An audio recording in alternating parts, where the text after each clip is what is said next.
nahmaduhu wa nusalli ala rasulil karim.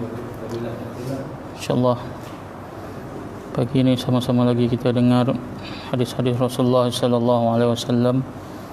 Mudah-mudahan bermanfaat untuk kita.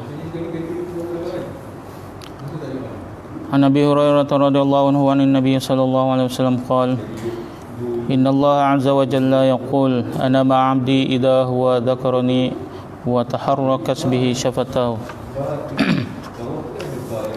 Sayyidina Abu Hurairah radhiyallahu anhu meriwayatkan bahawa Nabi sallallahu alaihi wasallam bersabda bahawa Allah Subhanahu wa taala berfirman, apabila seseorang hamba mengingatiku dan bibirnya bergerak-gerak kerana mengingatiku, maka aku bersama dengannya.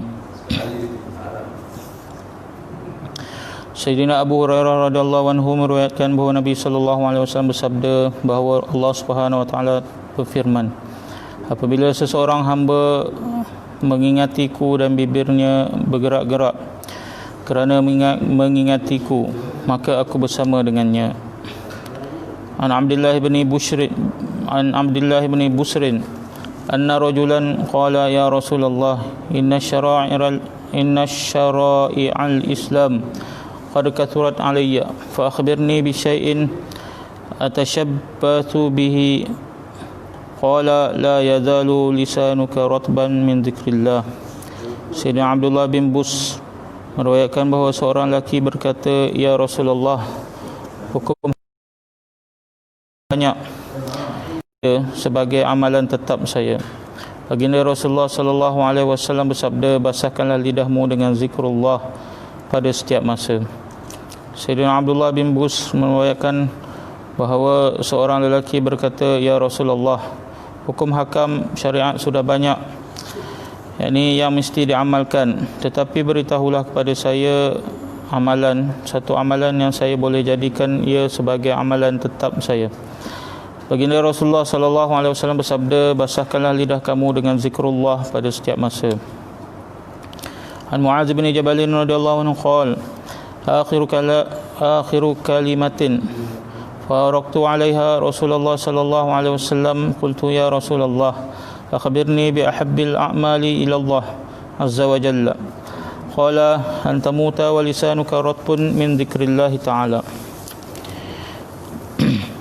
Sayyidina Mu'adz bin Jabal radhiyallahu anhu berkata, pembicaraanku yang terakhir dengan Rasulullah sallallahu alaihi wasallam semasa berpisah daripada baginda ialah aku berkata kepada baginda sallallahu alaihi wasallam, beritahulah kepadaku apakah amalan yang paling dikasihi oleh Allah Subhanahu wa taala. Dalam riwayat yang lain Sayyidina Mu'adz berkata, ya Rasulullah, beritahulah kepadaku apakah amalan yang paling afdal dan paling banyak dapat menghampirkan seseorang kepada Allah.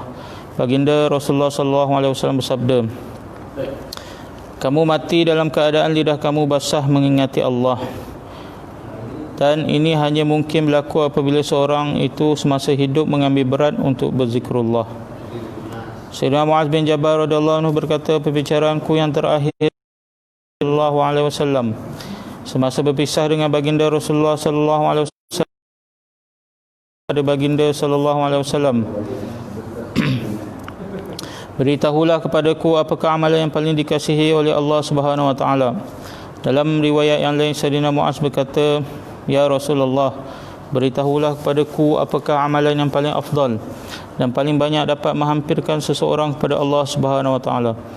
Baginda Rasulullah sallallahu alaihi wasallam bersabda, kamu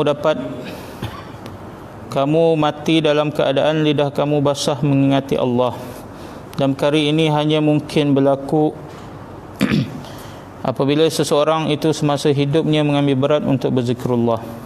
Keterangan maksud daripada ketika berpisah ialah ketika baginda Rasulullah sallallahu alaihi wasallam mengutus beliau sebagai gubernur ke Yaman. Perbualan ini berlaku pada masa itu. An Abi Darda qala Nabi sallallahu alaihi wasallam, la unabbiukum bi khairi a'malikum wa azkaha 'inda malikikum wa arfa'iha fi darajatikum wa khairil lakum min infaqid dhahabi wal waraq والذهب والورق وخير لكم من أن تلقوا aduwwakum fatadribu a'naqahum wa yadribu a'naqahum. Qalu bala, qala dzikrullahi ta'ala.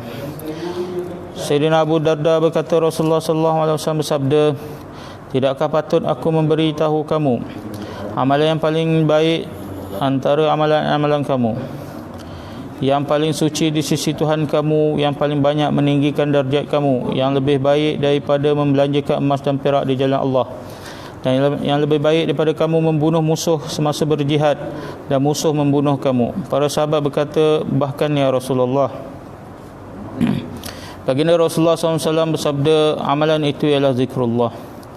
Sayyidina Abu Darda berkata, Rasulullah SAW bersabda, tidakkah patut aku memberitahu kamu amalan yang paling baik antara amalan-amalan kamu, yang paling suci di sisi Tuhan kamu, yang paling banyak meninggikan darjat kamu, yang lebih baik daripada membelanjakan emas dan perak di jalan Allah, dan yang lebih baik daripada membunuh musuh semasa berjihad dan musuh membunuh kamu.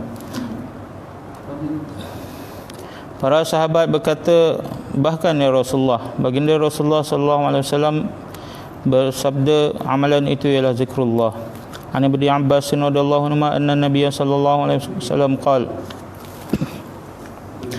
arba'un man u'tiyahunna faqad u'tiya khairad dunya wal akhirah, qalban syakiran wa lisanan dhakiran wa badanan 'alal bala'i sabiran wa zawjatan la tabghihi khawnan fi nafsiha wala malihi.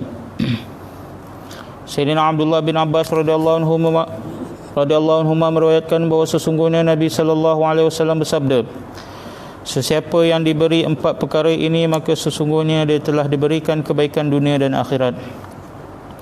Yang pertama, hati yang selalu bersyukur. Yang kedua, lidah yang sentiasa mengingati Allah. Yang ketiga, harta benda suami. Sayyidina Abdullah bin Abbas radhiyallahu anhu meriwayatkan bahawa sesungguhnya Nabi sallallahu alaihi wasallam bersabda, sesiapa yang diberi 4 perkara ini, maka sesungguhnya dia telah diberikan kebaikan dunia dan akhirat. 1. Hati yang selalu bersyukur. Yang kedua, lidah yang sentiasa mengingati Allah.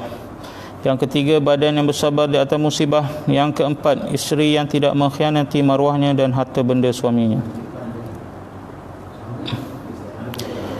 An Abi Darda qala Rasulullah sallallahu alaihi wasallam, ma min yawmin wa lailatin illa lillahi mannun yamunnu bihi ala ibadihi wa sadaqatun wa ma manna Allahu ala ahadin min ibadihi afdala min an yulhimahu zikrahu.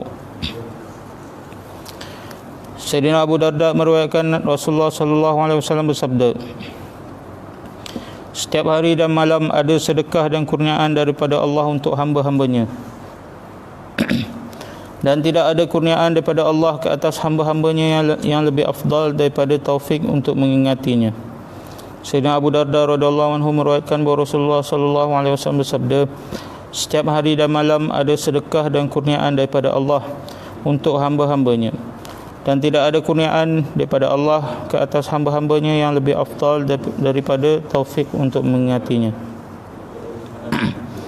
Alhamdulillah, kita telah dengar beberapa buah hadis mengenai kelebihan mengingati Allah Subhanahu Wa Taala.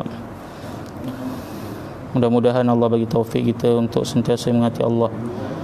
Allah gerakkan dan bagi taufik untuk kita berzikir, baca Quran dan sebagainya, untuk kita mengingati Allah Subhanahu Wa Taala, insya-Allah.